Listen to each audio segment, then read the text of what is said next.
सभी का स्वागत है आपके अपने YouTube चैनल नौकरी तक पे। फिलहाल हम कहाँ आए हैं ये तो बात की बातें हैं, लेकिन जिस जगह पे आए हैं ये हमारे पूर्व मंत्री जीवेश मिश्र जी का आवास है। इनसे कुछ गुफ्तगू होगी, क्योंकि ये युवाओं के नेता हैं और गरीबों के मसीहा हैं और खासकर बिहार के चर्चित नेताओं में आते हैं। इनसे बात करने का प्रयास करते हैं। सर बहुत बहुत धन्यवाद सर। जी आपको भी, आपके चैनल को भी बहुत बहुत धन्यवाद। चलिए हम बात कर आज का जो प्रश्न होगा सर मात्र शिक्षा पे होगा, क्योंकि ये चैनल नौकरी तक शिक्षा की बात करता है। तो आए दिन आप देखते होंगे विद्यार्थी रोड पे या डाक बंगला हो, गर्दनी बाग हो, हर जगह लाठी खाते हैं और सरकार वादा पे वादा करती है कि बहाली हम बहुत जल्द देने वाले हैं। सरकार जितनी वैकेंसी हम लोग एनडीए के समय में निकाल के रखे थे, अभी तक उतनी वैकेंसी को भी सरकार फिरोज नहीं कर पाई है। अब सरकार की इसमें क्या व्यवस्था है समझ में नहीं आ रहा है। केवल शिक्षा जगत में 2,38,000 नौकरी एनडीए के टाइम में आइडेंटिफाई हुआ, जिसको चरणबद्ध तरीके से जिसका नियोजन होना था वो अभी तक क्यों नहीं हुआ। और अभी एक नई नियमावली बना करके जो पहले से टीईटी पास शिक्षक हैं उनके अस्तित्व पर खतरा पैदा करने का काम ये सरकार कर रही है। जबकि सरकार के मंत्री, विभागीय मंत्री और जो विभाग के सबसे बड़े अधिकारी हैं, प्रधान सचिव लेवल के अधिकारी, इन दोनों ने प्रेस कॉन्फ्रेंस करके कहा था, एक टाइम उन्होंने डिक्लेयर किया था कि इतने समय में जो एसटीटी पास लोग हैं उनका नियोजन हम हर हालत में करेंगे। तो सवाल यही उठता है कि जो पहले से लगभग 84,000 लोग एसटीटी पास है या जितनी संख्या उनकी है, एक्चुअल संख्या मुझे मालूम नहीं है लेकिन जितनी संख्या भी उनकी है जो पहले से टीईटी पास है, जब इस समय बिहार में 2.5 लाख से अधिक शिक्षकों का जगह खाली है, 2,38,000 वैकेंसी एनडीए ने तय कर लिया था। ये जो सरकार टूटी छल प्रपंच के माध्यम से, उसके पहले ये तय हुई थी कि 2,38,000 हम लोगों को बहाली करना है। सभी विभागों से बहाली निकाली गई, कितना कितना बहाली करना है। और ये जब तय हो गया एनडीए के समय में, एनडीए की सरकार टूटे हुए गए हुए 8-9 महीने हो गए। 9 महीने में सरकार एसटीटी पास लोगों का समायोजन नहीं कर पाई और ऊपर से नया नियमावली देकर के उनके भविष्य के सामने एक क्वेश्चन मार्क खड़ा किया है।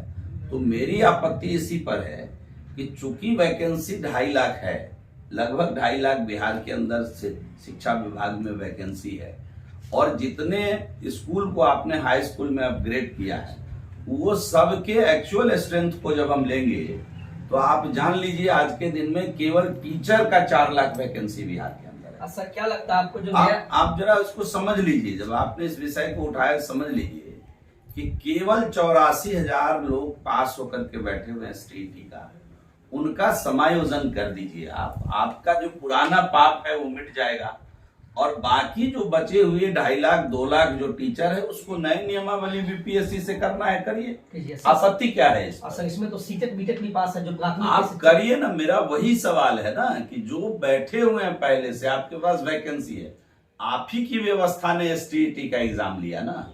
उस विद्यार्थी स्वयं बैठ के तो एग्जाम अपने से व्यवस्था बना के दिए नहीं।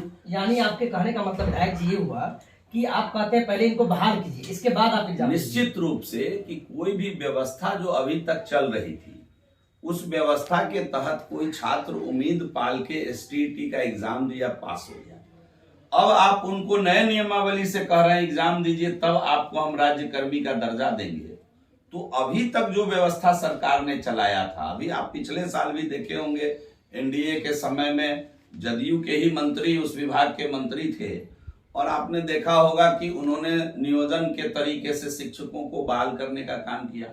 तो उसका जो 7वां चरण था या उसमें और भी जो लोग बच गए थे उनका नियोजन क्यों नहीं कर रहे हैं। अब एक ही भीड़ से आप कुछ को उठाकर नौकरी दे दिए, नियोजन कर लिए, और उसी भीड़ का कुछ हिस्सा को छोड़ दिए और उसको आप कह रहे हैं कि तुम एग्जाम दोगे बीपीएससी से तब तुम मेरा टीचर बन पाओगे। यानी सब मुद्दा अनर्थ है ये ठीक नहीं है।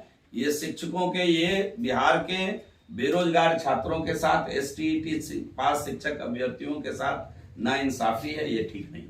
यानी क्या लग रहा है, इस बहाली को फंसाने का पैतरा है क्या? मैंने बताया ना कि ये उचित नहीं है। सरकार का काम ये नहीं होता है कि एक ही भीड़ से आधे के लिए अलग नियम, आधे के लिए अलग नियम। सरकार समभाव के साथ, समरूपता के साथ काम करती है, ये ठीक नहीं।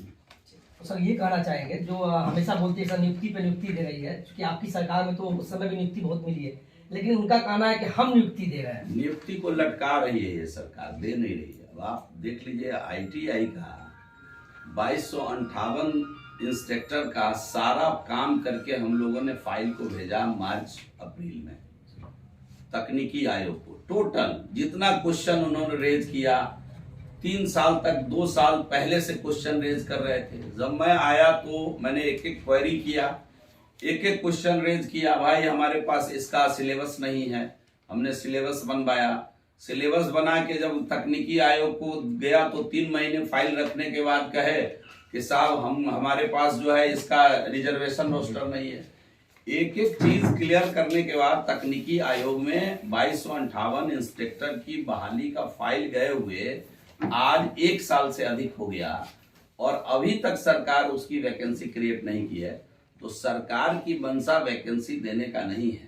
आपको शायद मालूम नहीं होगा कि बिहार की सरकार 2,61,000 करोड़ का जो बजट बना दी है, उसमें इनका अपना पैसा केवल 25-30 हजार करोड़ है। सारा पैसा या तो अनुदान का है या भारत सरकार से GST का पैसा लेना है और उस पैसे को बजटीय व्यवस्था में खर्च करना है। तो सरकार किसी प्रकार की नौकरी देना अगर सरकार की नियत होती तो 2.5-3 लाख वैकेंसी आपका शिक्षा जगत में है, आप पहले STET पास अभ्यर्थी का समायोजन कर लेते और जो बाकी नियमावली आप ला रहे हैं सब पर लागू होता आगे के लिए। एक बात मैं याद दिला दूं, ये वही सर है जीवेश जी जो सदन में हमेशा युवाओं के लिए खासकर आवाज उठाए हैं।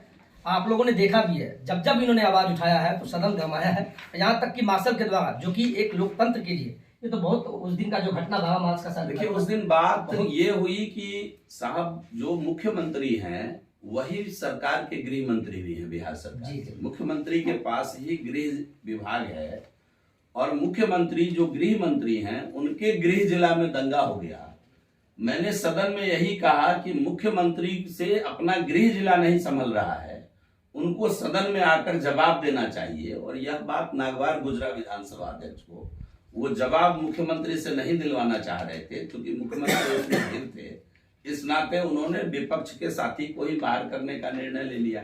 तो ये संसदीय लोकतंत्र में ये अपराध है और इस प्रकार की पहली घटना घटित हुई होगी कि एक सदस्य अपने अधिकार को लेकर के बिल में अगर कोई बात कर रहे हैं तो उनको सदन से बाहर बहिर्गमन करा देना, मार्शल करा देना, ये संसदीय लोकतंत्र में देश के अंदर की पहली घटना है।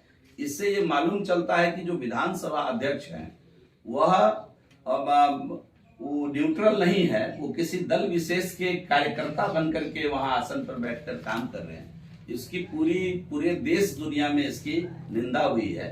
ये कहीं ना कहीं गलत किया। इसकी मैं भी घोर निंदा करता हूँ कि किसी विधायक हो या नेता कोई भी हो, जब वहाँ पद पे जाते हैं तो ये कहीं ना कहीं चुने हुए व्यक्ति होते हैं, जनप्रतिनिधि होते हैं। तो ये बहुत निंदनीय बात है। अगर हम लास्ट में ये बोलेंगे सर, CM साहब तो अभी दिल्ली के दौरे पर, CM साहब अभी दिल्ली दौरे पे भी हैं और वो सोच रहे हैं कि मिशन 2024 प्रधानमंत्री बनना चाहते हैं, तो क्या करना चाहेंगे? अब जिस CM साहब से उनका गृह जिला नहीं संभल रहा है वो क्या भारत को, देश को संभालेंगे? आपने नहीं देखा क्या कि मुख्यमंत्री ही बिहार के गृह मंत्री हैं और जिस मुख्यमंत्री से अपना गृह जिला बिहार शरीफ नहीं संभल रहा हो वो देश कैसे संभालेगा? मेरा तो छोटा सा सवाल है कि जो स्वयं का गृह जिला में इतना बड़ा दंगा हो गया, नालंदा या बिहार शरीफ के अंदर, आपकी जानकारी के लिए मैं बता दूं कि सभी चुने हुए अधिकारी की पोस्टिंग होती है, तेज तरार अधिकारी। वो तो बोल रहे हैं कि दंगा करवाया गया है, तो सरकार किसकी है? दंगा करवाया गया तो सरकार किसकी है?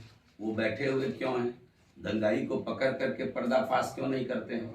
इतना टाइम क्यों लग गया उनको? DGP उनका है, गृह सचिव उनका है, वो कर क्या रहे हैं? यही तो मेरा सवाल था उस दिन कि आप गृह मंत्री भी हैं और आपसे आपका गृह जिला नहीं संभल रहा है, तो आप देश संभालने निकले हैं। और वैसे भी नीतीश जी बोलते हैं हमको तो कुछ पता ही नहीं है। खैर, समय समय की बातें हैं। सब बेरोजगार युवा के लिए आप क्या कहना चाहेंगे? क्योंकि भविष्य में अगर आपकी सरकार आती है, कभी आप सत्ता में थे, आज विपक्ष में आ गए, तो भविष्य के लिए क्या बोलना चाहेंगे? 25 में डंके की चोट पर भारतीय जनता पार्टी की सरकार बिहार में बनेगी, ये बात आप लिख कर रख लीजिए। इसमें कोई किंतु परंतु नहीं।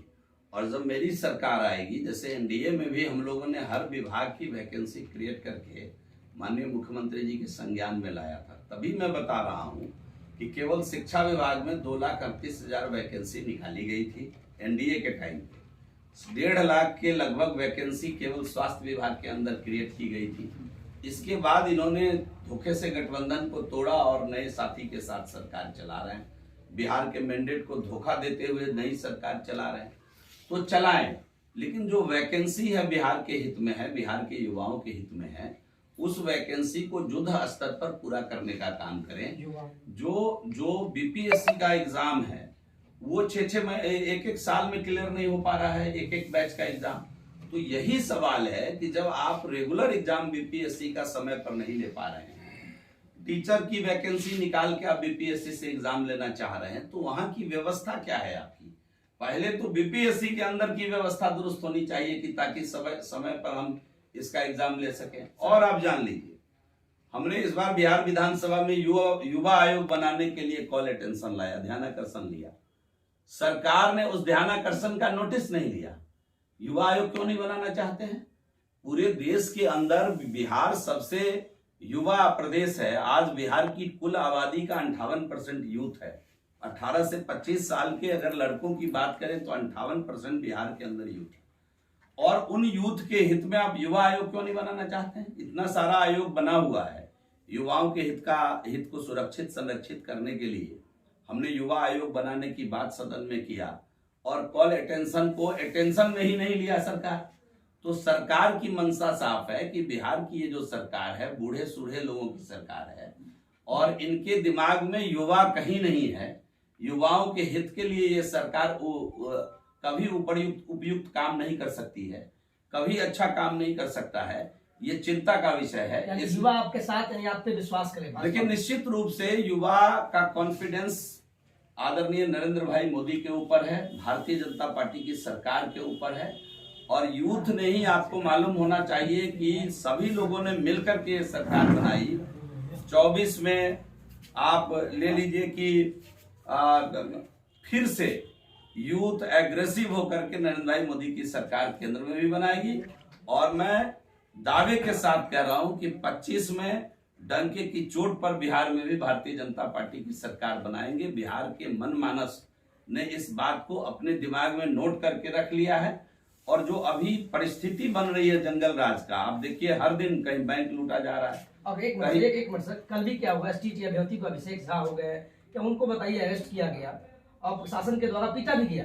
यानी वाकई में मुझे भी लग रहा है जंगल राज आ गया सर। इस पर नहीं, नाजायज है, ये ठीक नहीं है। अगर कोई बच्चा एग्जाम पास कर लिया है और पुरानी व्यवस्था के तहत ही वो अपने लिए नौकरी मांग रहा है, मैंने आपके चैनल पर पहले स्पष्ट किया, शायद आपने ध्यान नहीं दिया कि एक भीड़ के लिए 2 व्यवस्था नहीं हो सकती है लोकतंत्र में। आधे को आप नियोजित कर लिए और 7वें चरण की जब बात आई तो आप नया नियमावली बना करके वो उन टीटी पास अभ्यर्थी को आप दिग्भ्रमित करना चाह रहे हैं। तो ये न छात्र हित में है, न बिहार हित में है, न युवाओं के हित में।